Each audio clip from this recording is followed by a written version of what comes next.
This is an exploration of the 50 primary universal laws. The universe is perfectly balanced by natural and moral laws which are regulatory vibrations to maintain order.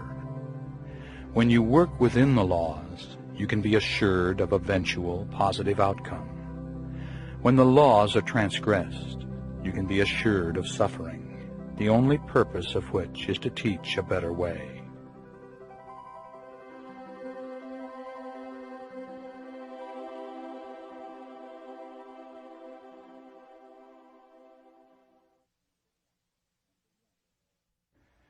Number 1. The law of harmony. This law supersedes even the fundamental law of karma, for harmony is a supreme potential of balance. The purpose of karma is to attain harmony. If you throw a rock into a pond, you disturb the harmony of the pond. You are the cause, and the effect is the splash and the ripples that flow out and back until the harmony is restored.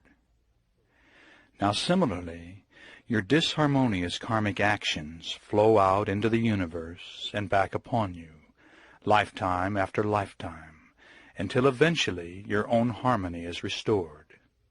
So, as you experience your life, you and the entire universe are experiencing the karmic ripples which will eventually result in harmony. Once you have evolved to the position of living an entire lifetime in harmony, you are free from the wheel of reincarnation. Number 2. The law of reincarnation and karma. Until you have resolved your karma and fulfilled your dharma, you will continue to reincarnate into sequential lifetimes upon the earth. Neither God nor the lords of karma bestow suffering upon you during these lives. You alone decide what you most need to learn in your earthly sojourns. And for each life experience you seek out other souls, often with shared histories, and always with karmic configurations matching your needs. Now, whenever you act with intention, you create karma. Actions are considered to be thoughts, emotions, words, and deeds, and the motive, intent, and desire behind each. Disharmonious acts must be balanced in the future in this life or in a future lifetime. They are rooted in fear-based emotions, which must be resolved before you can release yourself from the wheel of reincarnation. You return, lifetime after lifetime, to test yourself, to see if you have learned your lessons. Now, until you can go through an entire lifetime with total involvement and no disharmonious attachment whatsoever, you will continue to reincarnate. In other words, when you can live a life of perfect harmony, liberation will follow.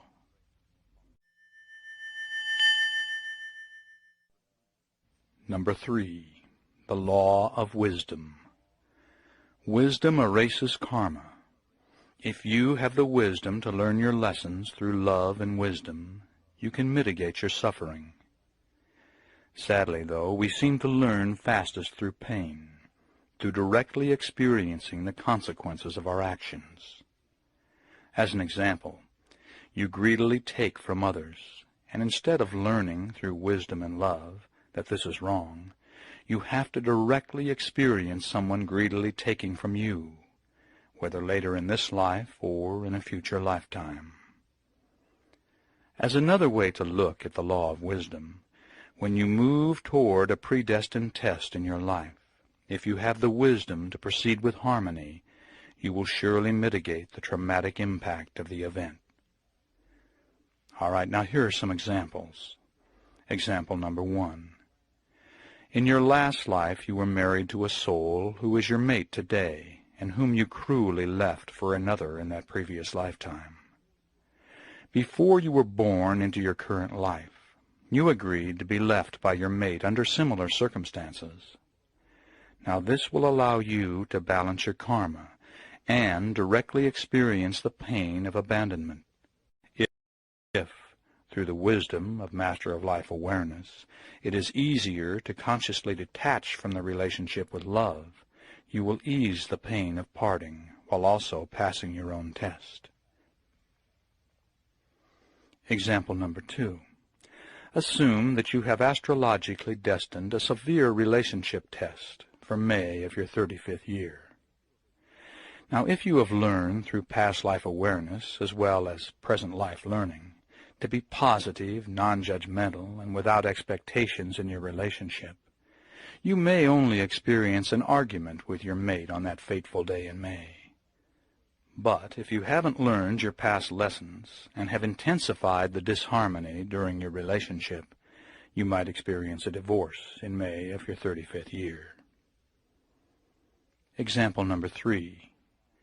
In several past lives, you were so proud that you were unwilling to accept any assistance from others. Now, pride is fear. So in this life, you have astrologically predestined an event which will cause you to be institutionalized for many years. On a soul level, you've decided you needed to create circumstances which would force you to subdue your pride and allow others to give to you. But through wisdom in this life, you have overridden your pride and opened your heart, gladly accepting assistance from others. Because of this, you will not have to be institutionalized to learn your lesson. Wisdom will have erased the karma.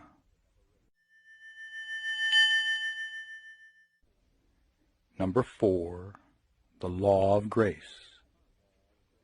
Karma can be experienced to the letter of the law, or in mercy and grace.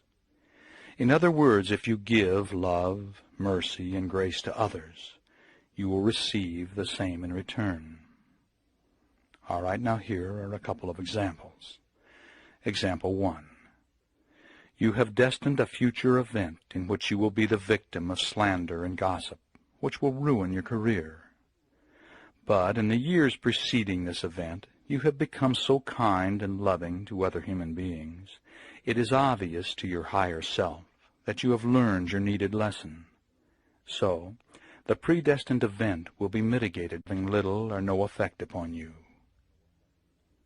Example number 2.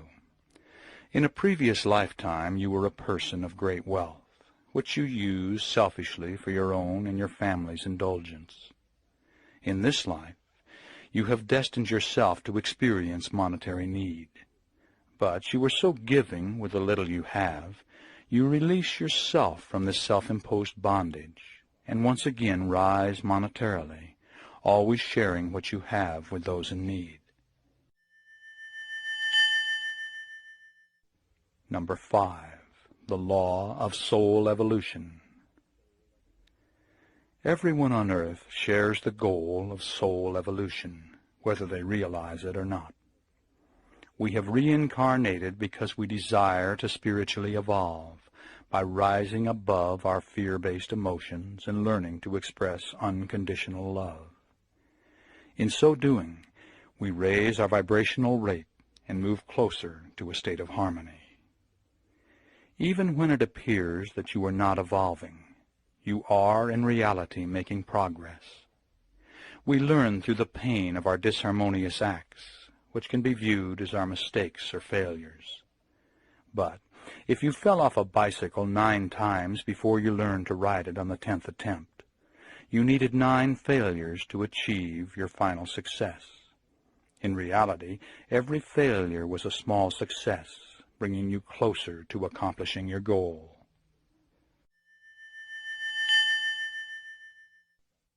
Number 6, the law of the Bodhisattva. Bodhisattva is a Sanskrit term commonly accepted by most metaphysical adepts today. It means one who has transcended the need of earthly incarnations, but who has chosen to return to the earth to support others in achieving enlightenment. A bodhisattva knows he will never really be free until all souls are free. Most serious students of metaphysics have entered the bodhisattva development stage of their evolution.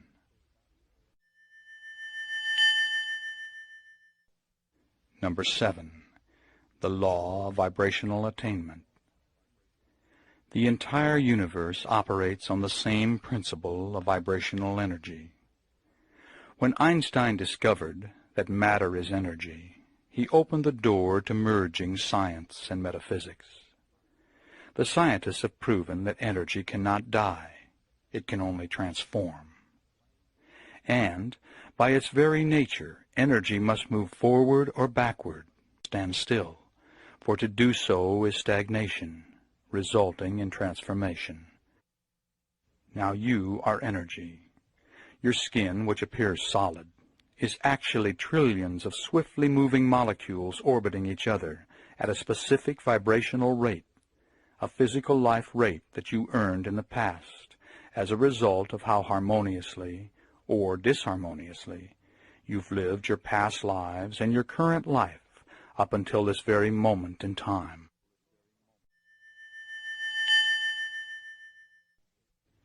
Number 8, the law of free will.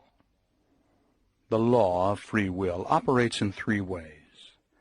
Number 1, although many of the major events in your life are astrologically predestined, you always have free will to mitigate the impact of the event or to transcend it entirely.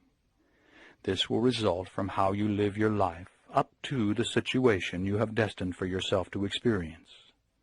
If you give grace and mercy to others, are positive, loving, and compassionate, and demonstrate by your actions that you've learned past lessons, you can minimize disharmonious experiences. Number 2, as you obtain Master of Life awareness and develop conscious detachment, you will be far less affected by worldly events than in the past. A Master of Life enjoys all the warmth and joy that life has to offer, but detaches from the negativity by allowing it to flow through him without affecting him. Number 3, you always have free will in how you respond to any situation. If you respond with positive emotions, compassion, and integrity, you have probably learned your karmic lessons and will not have to experience a similar situation in the future.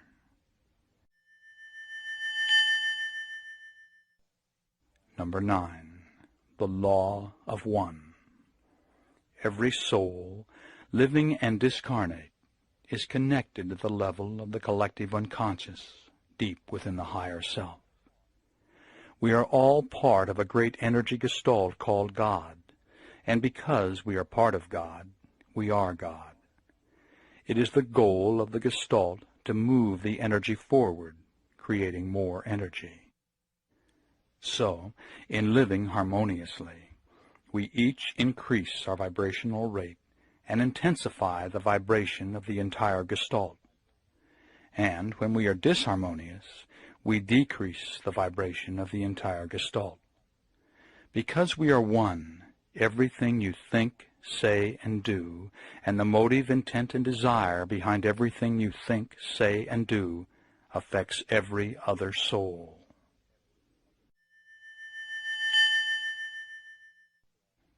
Number 10, the law of manifestation. Everything manifest begins as a thought, an idea. Ideas and experiences create beliefs, which in turn create your reality. If you are unhappy with your current reality, you must change your beliefs and your behavior. Beliefs can be changed when you recognize those that are not working for you and begin programming what will create success and harmony in your life. The unlimited creative power of your mind, through dedication, awareness, and training, can be the wisdom to rise above your karma. Within physical laws, you can manifest any reality you desire to experience. In regard to changing your behavior, you must decide which disharmonious behaviors you want to eliminate. Then, be aware that you don't have to change how you feel about something to affect it, if you are willing to change what you are doing. Number 11, the law of conscious detachment. His earthly teachings are best summarized with one of his statements. It is your resistance to what is that causes your suffering. And by suffering, he meant everything that doesn't work in your life. Relationship problems, loss of loved ones, loneliness, sickness, accidents, guilt, monetary hardship, unfulfilled desires, and so on. When you accept what is, you accept the unalterable realities in your life without resisting them. Some things are facts. They exist. And no matter how much you resist, there is nothing you are going to be able to do about them. Change what you can change, but have the wisdom to accept unalterable situations as they are, without wasting mental or physical energy attempting to change what you cannot change. Out of this acceptance comes involved detachment, the ability to enjoy all the positive aspects of life, but to allow the negativity to flow through you without resistance and without affecting you. Number 12, the law of gratitude. From the perspective of karma and the law of one, the more you give, the more you will receive. The more you assist others, the more you assist yourself. The power of this law also works in your day-to-day life. Number 13, the law of fellowship. When two or more people of similar vibrations are gathered for a shared purpose, their combined energy directed to the attainment of that purpose is doubled, tripled, quadrupled, or more. This esoteric awareness has been used by covens, esoteric religions, healing groups, and recently, worldwide meditations for peace.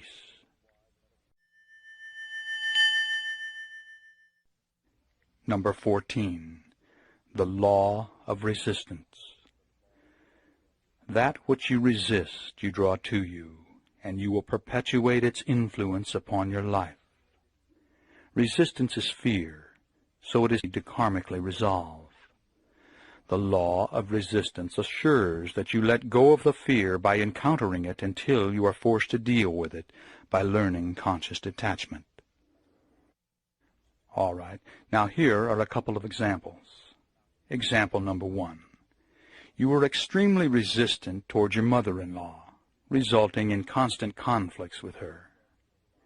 Now, when you attain Master of Life awareness and stop resisting her by consciously detaching from the negativity, the problem will be resolved. Most disharmonious situations are solved through a change in viewpoint. By changing your perspective, you can usually eliminate the effects of a problem. And if you no longer are affected by a problem, you no longer have a problem, although nothing about the problem situation may have changed.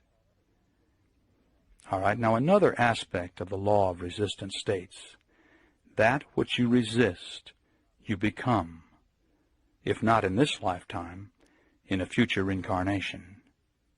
So, as example number 2, you have a strong resistance toward people of the Asian race.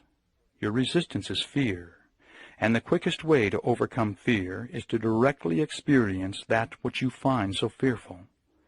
Thus, you will reincarnate as an Asian in a future lifetime.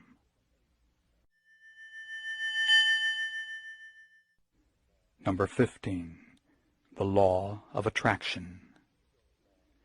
Where your attention goes, your energy flows. You attract what you are and that which you concentrate upon. If you are negative, you draw in and experience negativity. If you are loving, you draw in and experience love. You can only attract to you those qualities you possess. So, if you want peace and harmony in your life, you must become peaceful and harmonious. Number 16, the law of reflection. This law says that the traits you respond to in others you recognize in yourself, both positive and negative. It has 4 primary manifestations. Number 1, That which you admire in others, you recognize as existing within yourself. Number 2, that which you resist in others and react to strongly in others is surely to be found within yourself. Number 3, that you resist and react to in others is something which you are afraid exists within you. And number 4, that which you resist in yourself, you will dislike in others.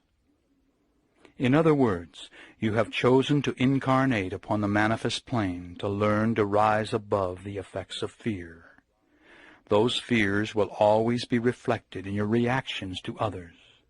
Thus, your goals are very obvious once you recognize how to perceive them. As you let go of the fear, you automatically open to expressing more unconditional love.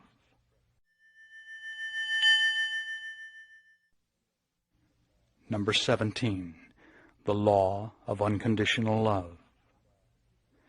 The expression of unconditional love will eventually result in harmony. Unconditional love is not romantic love. It's the acceptance of others as they are without judgment or expectations. It's the total acceptance of others without attempting to change. The law of unconditional love says, if you go out of your way to express unconditional love, you automatically rise above fear. And as you transcend your fears, you automatically open to the expression of unconditional love. Number 18, the law of magnetic affinities. By astrologically choosing the time and place of your birth, you determine the nature of the effects you will experience in your life. On the other side, before you were born, you made decisions about the lifetime you would be entering into. You chose your parents, other souls to interact with you, and the astrological configurations of your birth, which determine your character, personality, abilities, restrictions, and timing for strengths and weaknesses. If all of this seems too complicated to be real, be aware that you are only using 5 to 10% of the capacity of your brain. And the brain-mind researchers say the human brain has 200,000 times the capacity of the greatest computer ever built. Such calculations, as I've just described, would be no problem for such a computer. Number 19, the law of abundance. You have within yourself everything required to make your earthly incarnation a paradise if you choose to accept that which is your natural birthright. We live in a universe of abundance, although the majority of those populating our planet appear to view it as a universe of scarcity. Number 20, the law of divine order. If you seek to understand the law of divine order, study the natural balance of it, for it works very much the same way. Everything is as it should be, although mankind is far from experiencing its potential of total harmony. There are no accidents. Your energy, translated into thoughts, words, emotions, and deeds, causes all your experiences. This assures that you always have the learning opportunities you require to resolve your karma. And, as with you, the collective thoughts, words, emotions, and deeds of mankind create the environment for us all. If enough souls focus their energy upon peace, we will have peace. If the majority of souls are filled with anger, we may all have to experience war. We are all one, and like the many sub-personalities within you, the dominant traits of mankind will emerge to resolve our group karma. At this moment, a born-again Christian evangelist preaches fear from a pulpit in West Virginia, while a yoga instructor directs a loving group meditation in Oregon. One is directing the energy of the Gestalt into disharmony, the other into harmony. Hopefully, at least one can cancel out the other. If we can't attain harmony, maybe we can balance the disharmony. Certainly, as New Agers, we must not give up, individually or collectively. As always, fear is the problem, and love is the answer.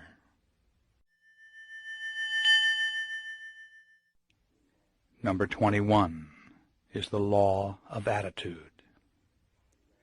Nothing in the universe can harm you but your own attitude. It is your attitude that moves you toward events and experiences, and it's your attitude that will worsen or lighten any event, catastrophe or tragedy. You and you alone choose the attitude with which you will respond. No two people would respond to the same situation in the same way. Every earthly incarnation includes traumatic experiences, and the better you understand the working of karma, the more likely you will be to put events into a spiritual perspective. Number 22, the law of threes. 2 is generally recognized as positive and negative, and becomes a law only when combined with a neutralizing force. When 3 become a unit, neither of the original 2 are more powerful or larger, and each behaves for itself and the benefit of the whole. Examples are Father, Son, and Holy Ghost, conscious mind, subconscious mind, and superconscious mind, mother, father, and child. When a man and woman are combined with the neutralizing state of marriage, they become a 3.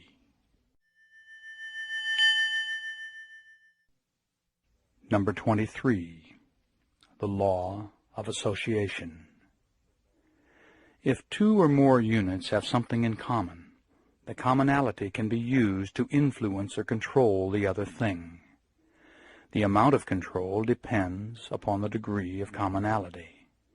The more in common they both are, the more the influence. As an example, if you pray while holding a Bible, you will be more likely to experience a spiritual connectedness. The Bible and prayer share a commonality. As another example, proper diet and exercise share the mental commonality of perceived good health, which is more likely to manifest as the result of your assumption.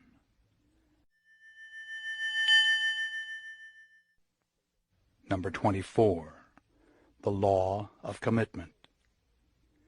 When you become clear on your intent, making a decision and obligating yourself to a task or a belief, everything begins to fall into place if your direction is in harmony with the universe as it relates to your purpose. Now, once you have pledged this direction, things begin to happen almost magically, as if you were a magnet drawing into your experience that which is needed for manifestation. The key to this ultimate power is to have no indecisiveness at all, and the greater your emotional desire, the more power you will give to those on the other side who can assist you, and the more rapidly the manifestation.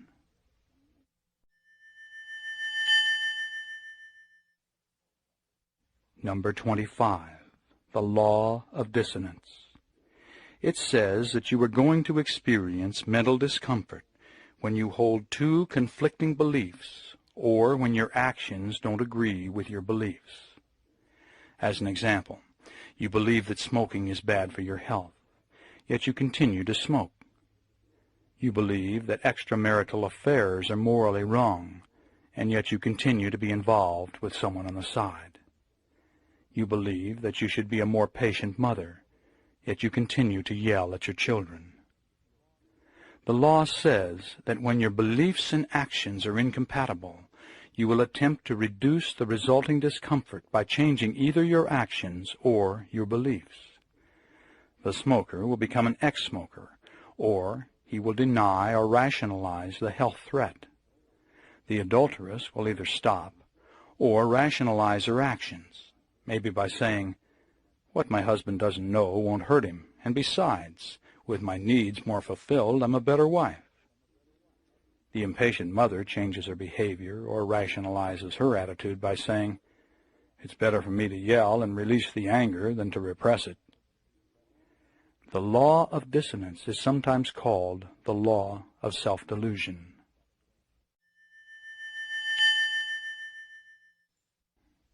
Number 26. The law of experience.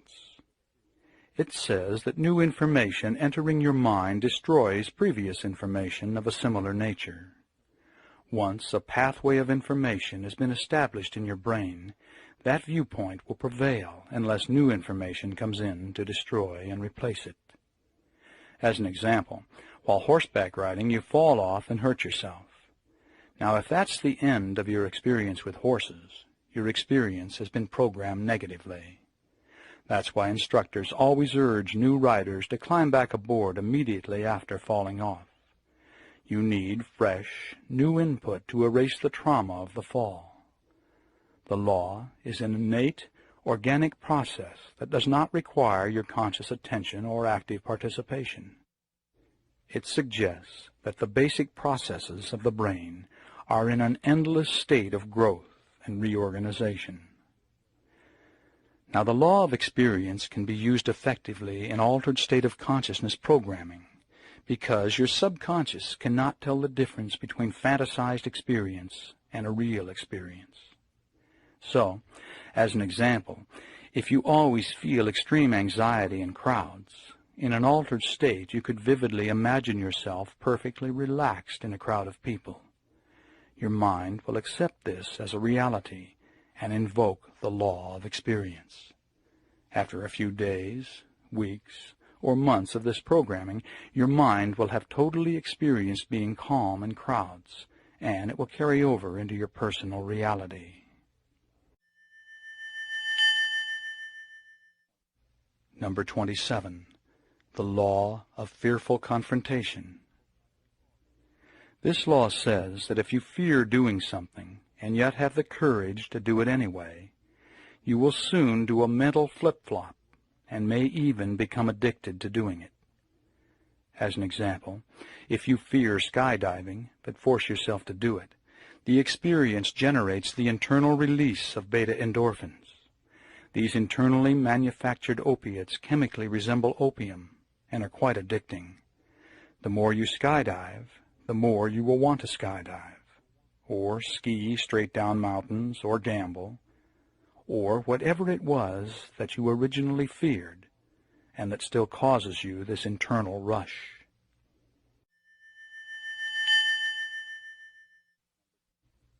Number 28. The law of group consciousness. Every one of us is part of a great energy gestalt and connected on the level of the collective unconscious. Each individual aspect of the gestalt has its own electrical system, its own vibrational frequency, and interreacts with all other aspects. Thus, we are all electrically connected to one another and to a central point. On a higher self or psychic level, it is possible for anyone to tune in to anyone else and to draw upon the awareness of the entire gestalt. Like the concept of the 100th monkey, mankind takes advancing steps when group consciousness reaches a critical mass and new awareness is accepted by the whole. Number 29. The law of personal return. Although this law is really just another way to view karma, some people prefer it. It says if you think negatively of someone or send hateful thoughts to them, the thoughts may harm the person, but in due course they will return to the sender as sent. The same is true of disharmonious deeds. But the good news is, the law of personal return also works in reverse, and positive thoughts, words, and deeds will be returned to the sender.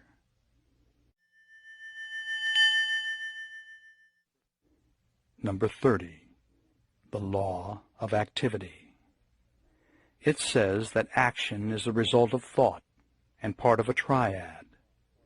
Every thought produces an alchemical process in your consciousness and is the manifestation of motive, intent, or desire. This union of two is necessary for action and will ordain the karmic implications.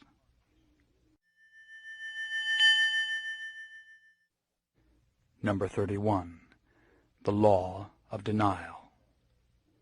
It says when you refuse to deal with a highly emotional issue, or refuse to take responsibility for an unpleasant situation, you avoid living up to your potential.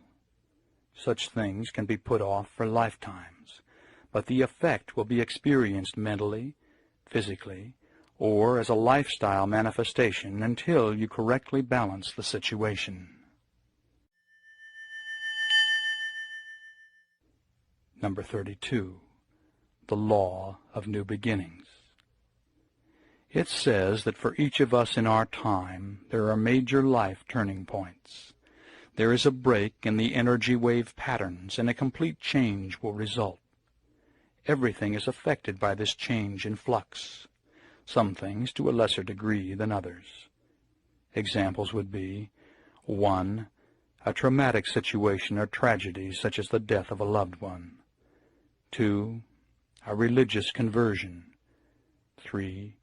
A point in therapy when something clicks and from that time on the patient begins to get well. And 4. A mother giving birth to a baby.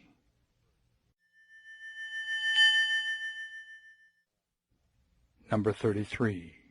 The law of compensation. It says that you and you alone are responsible for everything that happens to you. All is the result of your past thoughts, words, and deeds, which have formed your present attitude. Your attitude towards life and life experiences is returned to you in the form of rewards or problems, as love and joy, or as confusion, trouble, and heartbreaking experience. These karmic rewards or punishments can be delivered immediately, at a later date in your present life, or in a future incarnation.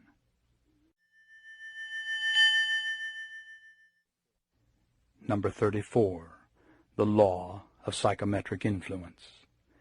It says that two things, animate or inanimate, once in contact with each other, will continue to act upon each other, even at a distance long after the actual contact has been severed. Matter coming into contact with other matter absorbs and influences as a result of the contact. There is a psychometric blending of the etheric emanations. Thus, the person wearing a piece of inherited jewelry will be influenced by the psychometric emanations of the original owner. The more empathic the person is, the more likely she will be to be influenced by the state of mind of the original owner. As another example, when the contact takes place between two people, the intensity of the contact will dictate the degree and duration of the influence. So, a sexual union would result in a lengthy mental connection of the two people, even if they did not see each other again. Neither might recognize this consciously, but on an unconscious level, contact and influence continues. Number 35. The law of totality. It says that each part of a totality has its own characteristics, and also takes on the characteristics of the totality as a sum of its parts. Each part thus has two functions: to retain its own characteristics and to function as part of the totality. When separated, each part remains connected to the totality, and because it retains the characteristics of the totality, it can perform as the totality. Now, you may not realize this yet, but since you are part of God, you contain the potential to perform as God. This law is often expressed as the law of one.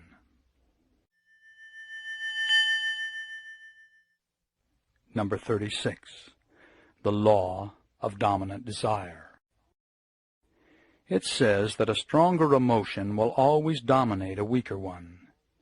Every idea you perceive is the beginning of a manifestation, although all ideas are not expressed in reality. It doesn't matter which idea you consciously favor, or even know to be desirable. The stronger emotion will nullify the weaker ones, and the strongest emotion will begin to permeate all aspects of your activities. As an example, If you are emotionally focused upon the sexual desirability of a particular person, you may begin to create circumstances in many life areas which will increase the likelihood of an eventual sexual union. Number 37. The law of duality. It says the universe and all energy functions as a yin-yang balance, resulting in a tension between opposites. Yin is negative, yang is positive. And we all contain these dual aspects, expressed as love and hate, harmony and chaos, good and evil. Actually, this tension is necessary for structure to exist, and human beings are energy structures. Now, don't be mistaken and think in terms of negative being bad. An automobile battery is a good analogy. One plate is charged positive, the next negative, the next positive, and so on. It's the interaction between the plates that generates the energy, but the negative plate is not better than the positive plate. Now, in relating this to your life, you must realize that without tension you don't exist. Thus, there is a need for yin balance in your life. Most people express their yin energy in undesirable ways, such as self-denial, excess hard work, gambling, dangerous activities such as driving too fast, or in arguing or fighting. Illness is an expression of yin energy, and war is the ultimate expression of mass yin energy. But your yin energy can be expressed in a different way, as positive challenge, and this is best explained in the next law.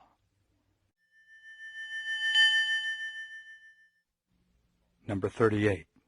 The law of self-destruction. It says, as a natural expression of the law of duality, that which is totally successful tends to destroy itself.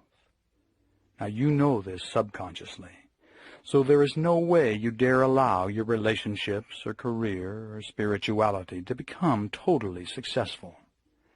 You realize if you reach that pinnacle, you greatly increase the potential for self-destruction. Now here are some examples. 1. History proves that any country that has ever reached a peak has fragmented and collapsed all on its own when it was unopposed. Number 2.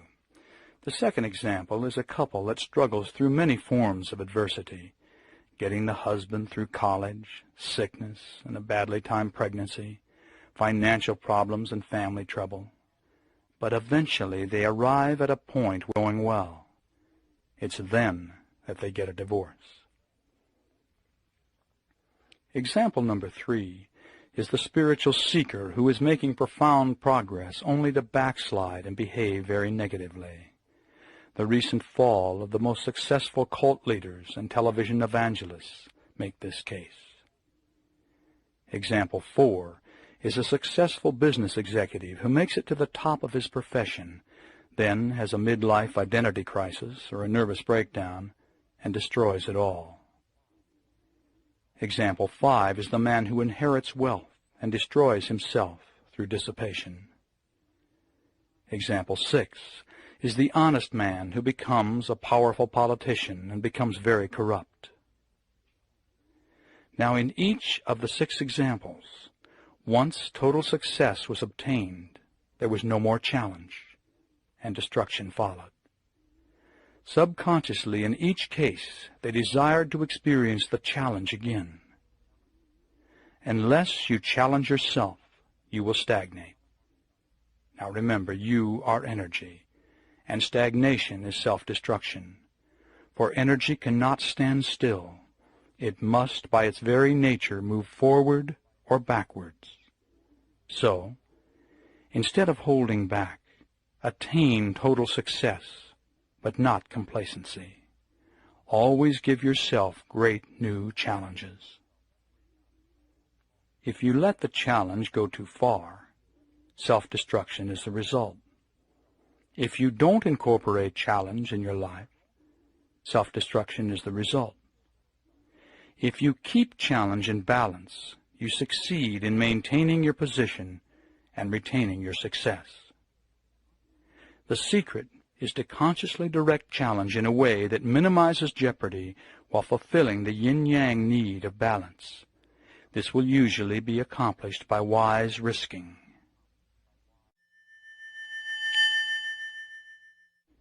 Number 39. The law of environmental manifestation. It says that everything that surrounds you is an extension of you. Your mate, your home, your furnishings, your car, your pets, your yard, your office, and your career are a physical expression of your attitudes and belief system. Your environment is a reality picture of your core beliefs and expresses your self-image and cultural overview.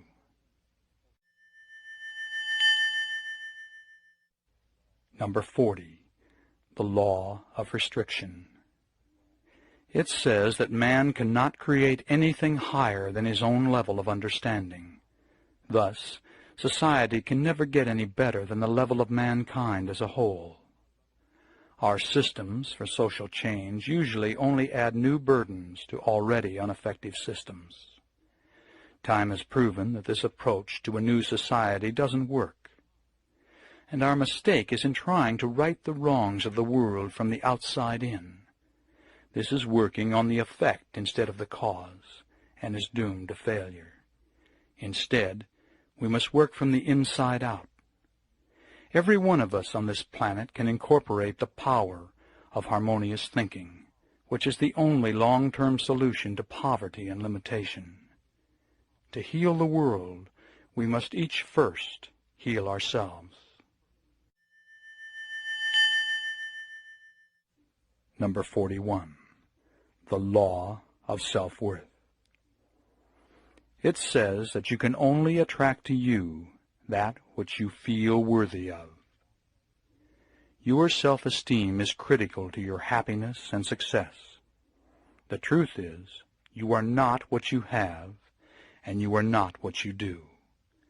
Beneath your fear programming, you are perfect, an enlightened soul fully self-actualized, and a living example of unconditional love. It is only lifetimes of fear programming that are keeping you from acknowledging who you really are.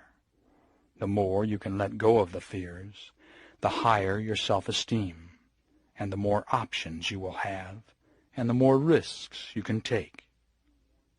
The better you like yourself, the better others will like you, and the more worthy you will feel.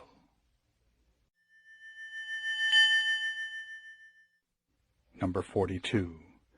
The law of growth. It says that there is no growth without discontent. Deep within your center, at the level of higher self, you know what is best for you, and it will always be to strive for more awareness. Never allow yourself to reach a level of self-satisfaction where there is no new challenge. For most of us, there will be no growth without agitation or discontent. So the idea is to carefully study your dissatisfactions, for they will tell you what you are about to leave behind, and possibly point to new future directions. Make sure the future is one of happiness and success.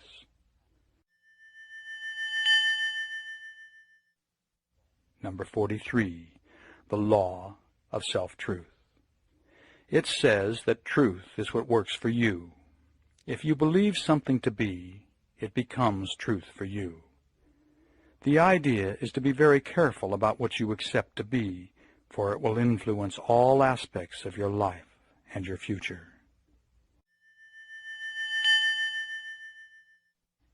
Number 44. The law of summarized experience. It says that you are the sum total of all that has ever happened to you in this life you are now living and in all of your past. Everything from your health to your relationships, your sexual experiences, your developed abilities, your career standing, and everything else can be used as a barometer to show who you are and to tell if your conscious and subconscious are functioning in harmony. Number 45. The law of belief. It says you can have anything you want if you can give up the belief that you can't have it, as long as what you want doesn't conflict with someone else's belief. As an example, if you desire a fulfilling, growth-oriented one-to-one relationship, but demand it to be with a particular person, you are not operating in harmony with the universe. As another example, in the area of accomplishment, you must have the education necessary to create what you want. So, this is the area on which to focus your desirous energy. Number 46. The law of dharmic direction. It says that you have within you a guiding principle, which is your duty to yourself and society. Karma has directed your past life and present life experiences, always urging you to forge ahead into activities and learning experiences to form the character required to fulfill your destiny. Now, of course, you always have the free will not to fulfill your dharma. But the secret is to listen to your inner direction, which will direct you to fulfill your dharma and resolve your karma. Your dharmic direction is natural for you and probably falls within one of 7 directions. One is workforce, and this path includes a majority of general occupations, including homemakers. 2 is military and includes soldiers and all forms of police and militia. Number 3 is service and includes most religious workers, those in medical, social services, and welfare, and many practicing metaphysicians. Number 4 is creativity and includes artists, writers, poets, musicians, actors, and entertainers. Number 5 is science and includes medical researchers, scientists, space technologists, and physicists. Number 6 is philosophy and includes all who present theories about why man does what he does.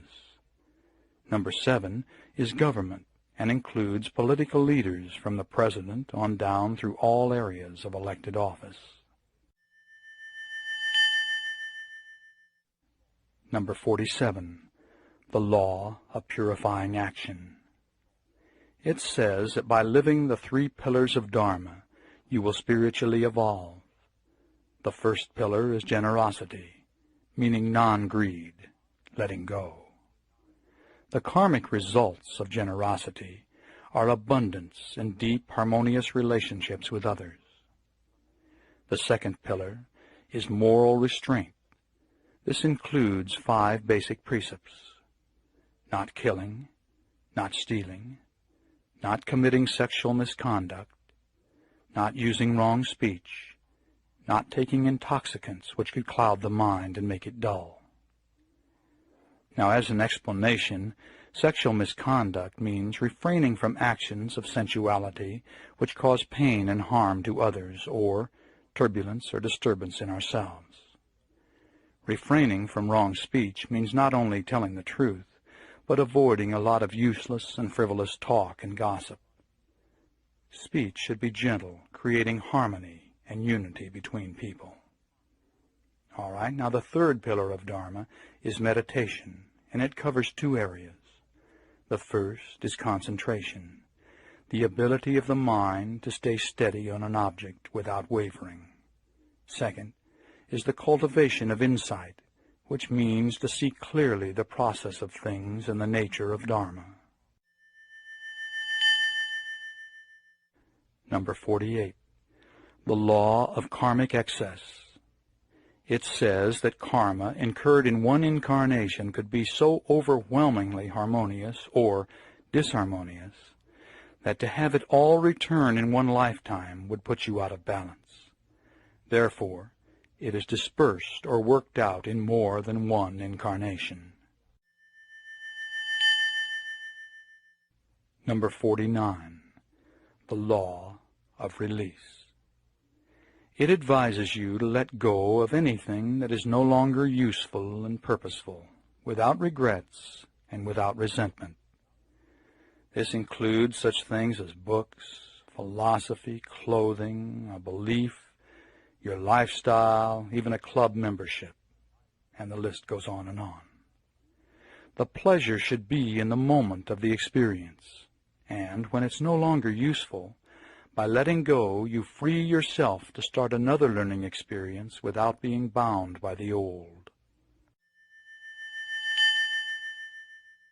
Number 50. The law of ritual. It says that any act performed repeatedly with specific intent becomes a rite. Each time the ritual is repeated, its power is enhanced in 3 ways. First, by focusing on the intent, the performer intensifies the power of his mind to control reality. Second, the performer gives permission to his guides and those on the other side to assist him in the desired manifestation. And third, each performance of the rite draws upon the energy of all who have used the rite throughout all time. As an example, in using the pentacle rite of protection, the performer draws upon the energy of people over the centuries who have used this rite to ward off negativity. Thus, the power is increased many-fold. All right. That concludes a quick look at the 50 primary universal laws. I hope you were served by the wisdom of this esoteric awareness.